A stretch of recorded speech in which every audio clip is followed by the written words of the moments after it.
пише на страната на нашата фейсбук страница. Здравейте, момчета, искам да поздравя братчето ми Свел за помощта, която ми оказа, се пише с обе свенки последните 2 седмици с някаква песен по ваш избор. Благодаря предварително. Моля, следварително. Александър Градев пише: добро утро, момчета, бързо казвайте на Тони Парванова да се обажда на мъж, че горкия. Това е женитба на този секс-шоп от Чака. Ти щом си го видял чак от далечна Америка, ясна е работата и неспасяемо е положението Тони да се задвижи.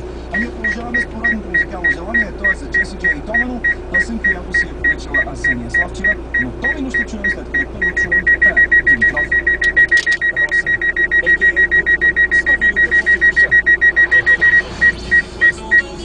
Състояни Петър. Очаквайте най-голямото пиар събитие в Източна Европа. София през февруари. Личният секретар на принцеса Даяна, официалният говорител на сватбата на принц Уилям и Кейт и още 9 сред най-големите пиар експерти в света от BBC